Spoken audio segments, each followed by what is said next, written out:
Now, these games could have completely changed the entire space game genre. There's 8 different titles here, and over the years they've each garnered significant attention and really, in their own way, generated a lot of hype. Some were unveiled with massive E3 trailers and lofty development goals, others garnered hype through Kickstarter and early access, and a few disappeared off radars after their initial announcements. For a variety of reasons then, many of these games have faded from public attention, despite some of them being objectively good games, such as Infinity Battlescape. So let's look at each of these titles and explore what became of each of them. From discussing their announcement and high hopes, and chart what just happened since, and then assess their current status as of 2025. Infinity Battlescape then began as a passion project aiming to demonstrate unprecedented scale in a space game. Remember, this was from a time long before the likes of Elite Dangerous and Star Citizen. It's been developed by Inova Studios, a small independent team that built their own custom engine to simulate an entire to-scale solar system seamlessly. The vision: hundreds of players dogfighting and conducting bombing runs across a massive star system where you could fly from the depths of space down to a planet's surface without loading screens, and this was absolutely unprecedented when it was revealed. The project has its roots in the mid-2000s with a tech demo called Infinity. It wowed enthusiasts with procedural planets. Eventually, Inova took to the tech and scooped it into Battlescape, a multiplayer combat-focused game rather than a full MMO, a more feasible first step. Now, Infinity Battlescape was crowdfunded on Kickstarter in 2015, promising epic space battles with dozens of ships ranging from nimble fighters to gargantuan capital ships, all in one instance. The idea was that 3 corporate factions would vie for the control of the areas by attacking or defending installations across various planets and moons. The appeal was largely the tech itself. Gorgeous, scientifically scaled planets and realistic orbital mechanics. In my opinion, these were very easily the best planets available in any space game as of that period back in 2015. Essentially then, bringing the awe of space to a multiplayer shooter setting. Now, the game entered early access on Steam in late September 2019. Early backers got to hop into alpha builds even before that. Upon its early access debut, Infinity Battlescape indeed delivered an impressive sandbox. Players could spawn at a space station, hop into a fighter or capital ship, and warp to different planets, engaging in skirmishes around installations. The scale truly was breathtaking, an extremely impressive game, and I really loved the ability to get down onto the surface of those planets. Now, you might dogfight near a volcanic moon, for example, one moment, and then pursue an enemy carrier through an asteroid belt the next moment, or even pursue someone down to the surface of a planet. However, Battlescape also launched a fairly bare-bones state content-wise. It had only a simple matchmaking-based meta, so-called Battlescape Wars, that reset after one side wins, and this lacked things such as detailed tutorial, robust matchmaking, or progression systems for your player or your character or your ships. Essentially, it was a brilliant tech demo, evolving slowly step by step into a game, but not yet fully fleshed out experience. Over the next few years, Inova kept improving the game incrementally. They added features like an offline sandbox mode where players can explore freely. There's also a new HUD and UI improvements, more ship types, and much more. The studio has always been very small, so development has of course been slow by necessity, but it's also been steady. They communicated with their community on forums and release notes, outlining plans for a 1.0 release version once the core feature set was done. For instance, there was talk of reaching version 1.0 by 2023, but that milestone was eventually pushed out. As of early 2025, the game is still technically in early access, with version number hovering just below 1.0. Now, the truth is, this is still very much an active and in development game, but all of that will depend on the size of scale and how you perceive things. Steam charts currently shows an average concurrent player count of single-digit numbers. The community arranges scheduled play-based sessions here, while developers keep pushing towards version 1.0. The game remains a technically impressive piece, but very little unknown. It's a sandbox multiplayer awaiting a larger audience, and if it ever finds that audience, I think it's got a very good chance of being hugely successful. It's a hidden gem that just doesn't get the attention it deserves, both from the media at large as well as from the player base. Given time though, this just may well change. The Outer Worlds 2 is a sequel to Obsidian Entertainment's well-received 2019 spacefaring RPG, The Outer Worlds.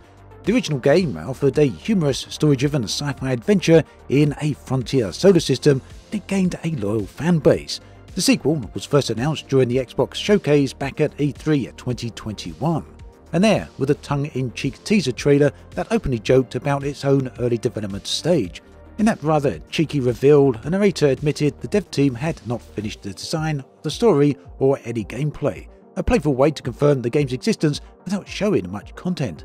Despite the scant details, fans were excited by the promise of a new solar system, a new crew, and the same irreverent tone they loved from the first game. All that, though, was around 4 years ago, but what happened after that 2021 announcement?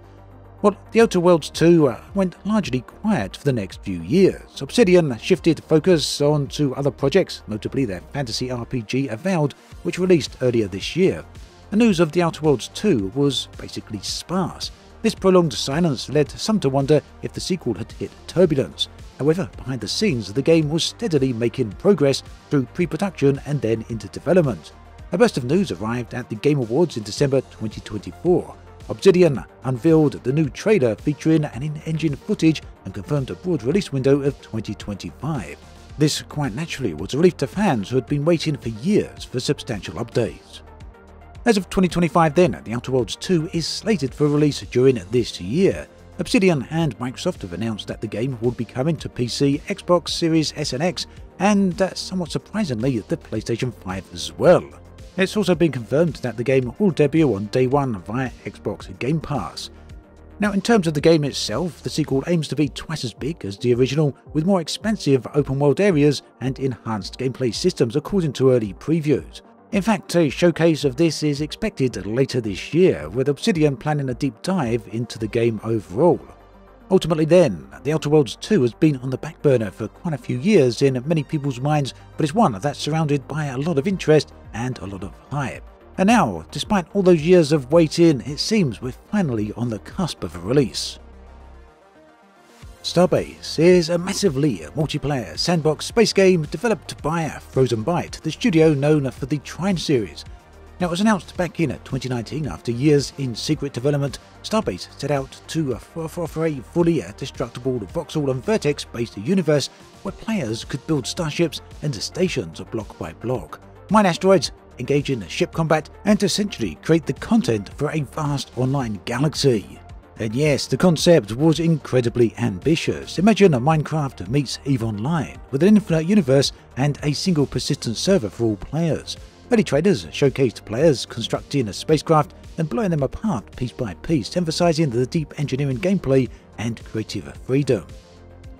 Starbase then launched into early access on Steam in July 2021, priced around about $35. Early adopters were intrigued by the building tools and the potential for faction warfare and exploration. The game developed a small but dedicated community of space engineers eager to test its robust physics and crafting systems. However, it also became clear that Starbase was far from feature complete. Core MMO elements like a fully functional economy, expansive PvE content, and long-term progression were limited or missing at launch. Frozen Byte delivered frequent patches in late 2021, but by mid-2022 progress had started to slow noticeably. In April 2022 then, Frozen Byte announced that Starbase was being put on the back burner. Development would continue, but at a much slower pace, while the team focused on other internal projects. This was an early warning sign, and by late 2022 and into 23, updates become sporadic. In fact, for the first 5 months of 23, the game received only one tiny patch and a couple of in-game events. Active development then had essentially ground to a halt, and players on that official Discord and forums, well, they kind of wondered about the nearly non-existent progress and watched the player population dwindle into double-digit peaks on weekends. Many feared that Starbase was effectively abandoned. Frozen Byte, however, maintained that they had not given up on the game. The situation exemplified how ambitious space MMOs can falter if it fails to retain enough players to sustain active development. By mid-2023, even devoted fans grew anxious as Starbase drifted into limbo. And then in April 2024, Frozen Byte announced that development had resumed in a more meaningful way. The team released a new update video outlining plans for a navigation overhaul, warp travel, PvE derelict stations, siege warfare, and player-run nations. A public test universe, the PTU, now lets players try experimental features ahead of the live branch. As of 2025, Starbase remains in early access and still has a small live population, but development has restarted after a lengthy pause. For now, Starbase serves as a sobering example of how an extremely ambitious sandbox can struggle under early access debut. Launching an unfinished MMO and building it in public certainly proved risky here. Interest waned faster than the team could have really had content, and with renewed updates, the project may yet inch forward with its vast potential. Maybe we'll get there after all. Another game very similar to Starbase is Dual Universe, another massively multiplayer space sandbox developed this time by Paris-based studio NovaQuark. Now, if Starbase was akin to Minecraft in space, Dual Universe might have been described best as EVE Online meets No Man's Sky, aiming for a single shared universe where potentially thousands of players can build, trade, fight and explore together. The vision was staggering, a continuous universe with planets the size of real ones, entirely editable voxel terrain, player-built cities and space stations, player-run markets and organizations, essentially a player-driven sci-fi civilization. Dual Universe began its public journey with a successful Kickstarter in 2016 and spent years in alpha and then in beta. After a rather lengthy development and several delays, Dual Universe officially launched in September 2022, ending its beta period, and the 1.0 release marked the game's debut on Steam and was accompanied by a subscription model, which is in these days pretty rare, I guess. Now, at launch, the game had its basic foundation in place, a few star systems to explore, a variety of minerals to mine and craft, and the ability to design ships and player bases, as well as an economy driven by players. However, certain features were pared down or missing compared to the grand overall original vision. For example, territory warfare, PvP for control of planets, was very much limited at launch, and many players felt the universe was sparse in terms of content or incentives beyond building things. Now, reception was mixed. Some players enjoyed the creative building tools and the camaraderie of working with others to form societies. Others, meanwhile, criticised the gameplay loop as grindy and noted that outside of building and mining, there was not a lot of game yet. The subscription requirements also reduced the influx of new players. In an era of free-to-play experiences, convincing people to pay monthly for a relatively raw sandbox was certainly a tough sell. After the initial launch window, Dual Universe struggled to grow its population, and indeed, many beta players who had invested years were fatigued, especially since NovaQuark decided to wipe the universe for launch, meaning old beta creations were erased to give everyone a fresh start. This wipe, whilst logical and entirely fair for launch, did alienate some long-term community members. As of 2025, NovaQuark's last major update, the last major content patch, landed all the way back in May of 2023. That's 2 years ago at this point. Subsequent updates have been minor, and in August 24, the studio introduced MyDU, a paid option that lets players host private server instances. Unfortunately, active player numbers, concurrent numbers have declined overall, and if you look over on Steam, which of course doesn't include all of the players of the game, we can see that Steam's charts shows single-digit numbers. That's SteamDB actually. The game then continues to run, but has settled into a modest niche with no announced sequel or large redesign, and unfortunately some rather low player numbers. It seems then the game never really reached its lofty ambitions. Few games exemplify development hell as starkly as Beyond Good and Evil 2. This title is the long-promised successor to 2003's cult classic Beyond Good and Evil, and technically the second game is a prequel to the original. Now, the original was an action-adventure game that earned a devoted following and left fans clamouring for more of its universe. The creator of the game, Michael Ansel, first hinted at its sequel all the way back in 2008, that's a long time ago at this point, and they showed a brief teaser of the protagonist Jade and her pig mentor. I don't know, that sounds really odd to say, the pig mentor, but anyway, that is Beyond Good and Evil. Now, that was over 17 years ago, and as of 2025, Beyond Good and Evil 2 has yet to see the light of day. In fact, it now holds an unenviable record of the longest developed AAA game ever, surpassing even Duke Nukem Forever's notorious timeline. The game's modern development chapter began with a grand re-reveal in E3 at 2017. Ubisoft's conference that year closed with an electrifying CGI trailer introducing Beyond Good and Evil 2's new vision, a sprawling open-world, maybe an open galaxy prequel set in the 24th century, featuring space pirates and a diverse cast of anthropomorphic characters. The trailer's stylish characters like Nox and the motor-mouthed monkey, and Shani, the roguish pilot, and the stunning sci-fi cityscapes reignited hope that this beloved franchise would finally return. Pre-alpha footage was later shown behind closed doors in 2018, revealing gameplay concepts like seamless planet-to-space travel and cooperative gameplay. The ambition was sky high, and Ubisoft described the game as a systemic open universe where players could explore planets, partake in stories, and even contribute art and music via the partnership with Hit Record.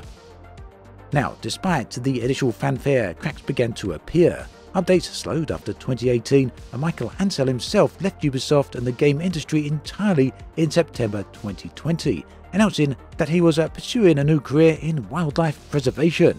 His departure was later shadowed by reports that Beyond Good and Evil 2's development under him had been troubled with accusations of an unfocused vision and a team burnout. Ubisoft assured fans that Ansel's exit would not derail the project, but many wondered if the guiding spark of the series was gone. The game's leadership shuffled by 2021, the new creative directors were at the helm. However, news from the inside suggested Beyond Good and Evil 2 was still in pre-production, even after years after its reveal. Indeed, by 2022, insiders described it as being nowhere near release and needing significant work, fueling concerns that it might never arrive. And then, tragedy struck in 2023 when Beyond Good and Evil 2's then creative director, Emile Morel, passed away unexpectedly. This was yet another setback for the project and was already weathered departures and resets. A very sad piece of news there, not just for the game itself of course, but also for all those affected. Now, Ubisoft multiplayer underwent labour investigation by local authorities around that time due to high stress and turnover, a sign of how taxing this prolonged development had been on the team. And then in late 24, Ubisoft appointed a new creative director to take on the reins going forward with the games, with the whole thing overall. Now, what we got was Mesmer, a veteran who had worked on Star Wars Outlaws and other Ubisoft titles. He acknowledged the years of work behind him and expressed optimism about crafting something truly unique. His arrival signalled yet another fresh start of sorts. So that brings us up to 2025, and here in this year, officially Beyond Good and Evil 2 is still in development. Ubisoft reiterates this whenever asked, almost like a mantra at this point. As recently as June 24, Ubisoft publicly confirmed that Beyond Good and Evil 2 is definitely still in development, despite the long silence. In fact, the company released a 20th anniversary edition of the original Beyond Good and Evil in 2024 and cleverly included a small narrative tie into the upcoming sequel within that re-release, the sequel that's a prequel. Now, this was seen as a signal that the story and the world of Beyond Good and Evil 2 have at least solidified enough to reference a glimmer of progress in the original game. Now, Ubisoft also implied that the prequel's narrative is coming together, since they weren't confident enough to drop clues for the fans. That said, we have yet to see any gameplay or release window. Reports indicate that the game might be several years out unless dramatic acceleration occurs. I think the big question on everyone's mind then, is this a game that we're ever truly going to see? Will it finally, eventually materialize? Hellion took a slightly different slice of space game pie. Rather than an MMO or huge sandbox, it was a gritty first-person space survival simulation. Developed by Serbian studios Zero Gravity Games, Hellion hit Steam Early Access in February of 2017. I really can't believe it's that long ago. It dropped players into a forsaken corner of space with a broken space station, a lone escape pod, and a whole lot of nothingness around them. The premise: you are one of the last survivors of a failed colonization mission in the Hellion star system, and you must scavenge derelict stations and ships, manage life support, and fight or cooperate with other players to stay alive. In essence, Hellion was DayZ in space, combined with realistic orbital mechanics and hard sci-fi sensibilities. Now, upon its early access debut, Hellion attracted a subset of players who loved its realistic approach. There was no up or down, you had to manage your oxygen and power, manually dock in modules to build a base, and even account for orbital trajectories when travelling between stations. The game was unforgiving but immersive. It's also supported multiplayer, meaning players could encounter each other out there, leading to tense confrontations or teamwork. The concept was strong, and in 2017 the game generated some buzz among survival game fans and streamers who enjoyed its unique take on the genre. Zero Gravity have released a roadmap of features they plan to add, more modules, better crafting, smoother flight controls, etc., and the community was hopeful that Hellion would blossom into the premier realistic space survival sim. Unfortunately, as the months went by, it became evident that Zero Gravity was struggling to develop and deliver major updates. They did push improvements and content through 2017 and part of 2018, for example, adding new station modules, refining a user interface, and squashing bugs, but the pace was fairly slow. And understandably, unfortunately, in turn, the player base started to dwindle after the initial release. By 2018, Hellion had a small but passionate community, and many were getting anxious about the lack of big promised features. And then came the bad news. In October 2019, Zero Gravity officially suspended development on Hellion. The announcement was bittersweet. The developers explained that they simply could not afford to continue. The sales and player numbers hadn't met the threshold to sustain ongoing development. In a rather unceremonious move, they decided to take the game out of early access and label the current build as official release, essentially acknowledging that it would remain incomplete. Then again, that's a much better scenario than we're seeing from the likes of Kerbal Space Program 2, which remains in early access and likely will never ever be completed. Zero Gravity then even discounted the price to a few dollars, and a few months later in early 2020 they removed Hellion from Steam entirely. The server, meanwhile, and the game remained functional for those who owned it, but no new content or fixes would be coming. In short, Hellion was left to drift. The community was understandably disappointed. However, Zero Gravity did one admirable thing as they bowed out. They handed over the server files and tools to the players. This allowed community-run dedicated servers to keep the multiplayer aspect alive. In the absence of official support, a group of loyal fans took it upon themselves to maintain a wiki guide, coordinate servers, and even fix minor issues via mods if possible. Hellion thus entered a sort of fan-supported afterlife. When it comes to big-name franchises entering the space game arena, few announcements made as much noise as Star Wars Eclipse. Revealed at the Game Awards in December 2021 with a stunning cinematic trailer, Star Wars Eclipse is an upcoming action-adventure game set in the High Republic era of the Star Wars universe. It's being developed by Quantic Dream, the studio known for narrative-driven titles such as Heavy Rain and Detroit Becoming Human. The revealed trailer captivated fans. We saw magnificent imagery of a drummer alien pounding a huge gong, bustling at extraterrestrial cities, Jedi igniting lightsabers, and starships soaring amid eclipsing celestial bodies. It was atmospheric and hinted at a branching narrative epic, essentially Star Wars by way of Quantic Dream's interactive storytelling. However, almost as soon as the initial hype had settled, reports began to surface that Star Wars Eclipse might be a very long way off indeed. In early 2022, insider rumours from journalist Tom Henderson and others suggested Quantic Dreams was struggling to hire enough staff for the project. The game was then said to be in early development, with some estimating it might not release until 2027 or 2028 if things didn't speed up.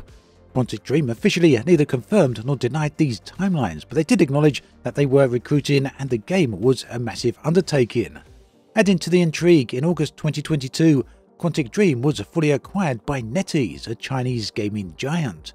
At the time, many people suspected and speculated that this change of ownership might have gave an influx of resources to Eclipse, and Quantic Dream maintained that creative control did remain with them. Throughout 2023, concrete of Star Wars Eclipse was sparse. Fans got occasional reassurances that it hadn't been cancelled.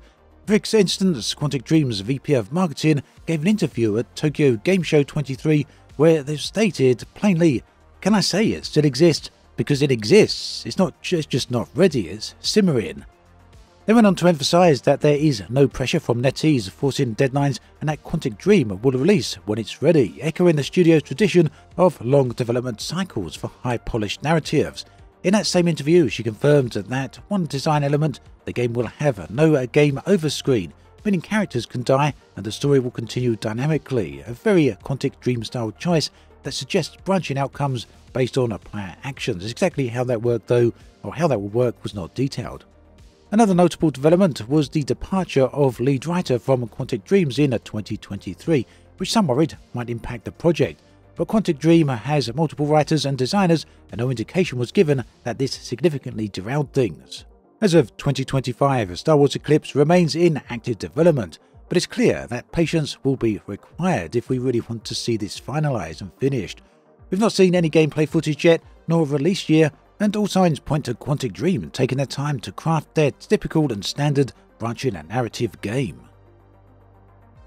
Saving perhaps the most controversial space game title of all, we come to Star Atlas, and yes, this in my eyes is way more controversial than the Star Citizen.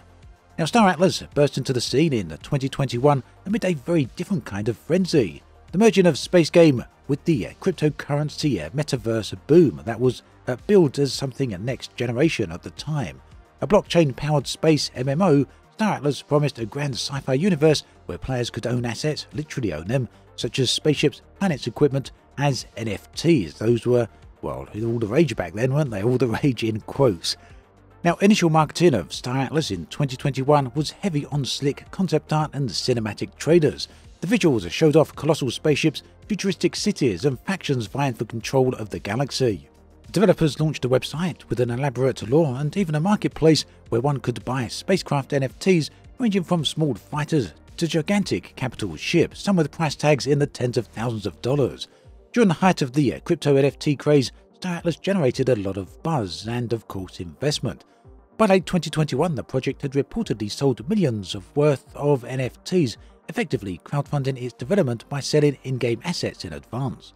The vision conveyed was essentially EVE Online meets Ready Player One, with a real economy and player governance, but also a AAA quality real-time gameplay in an open universe.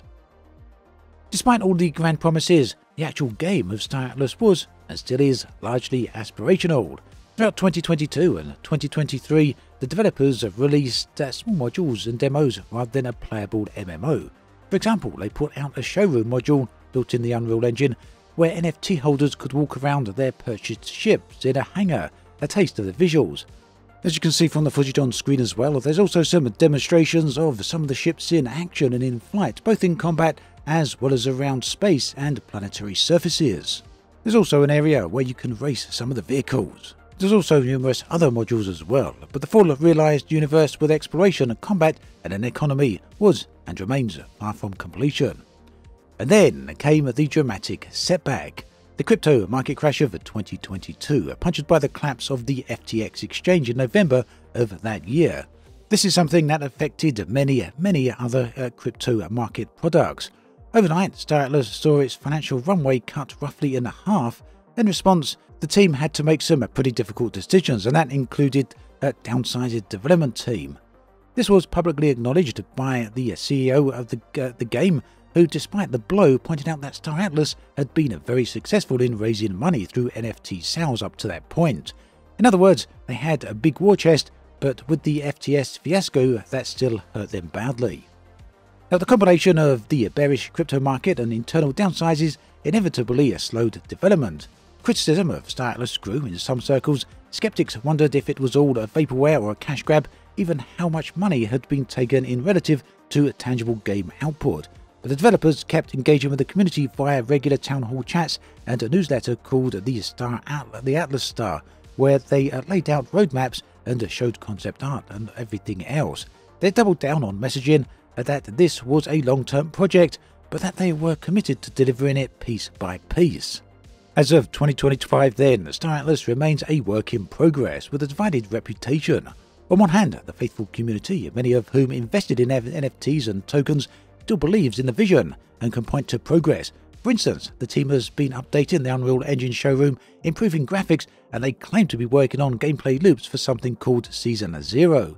In fact, the latest word is that they are aiming to have significant playable release by the end of 2025, essentially an initial version of the game. On the other hand, outside the dedicated community, enthusiasm for Star Atlas has, in general gaming sphere, cooled significantly.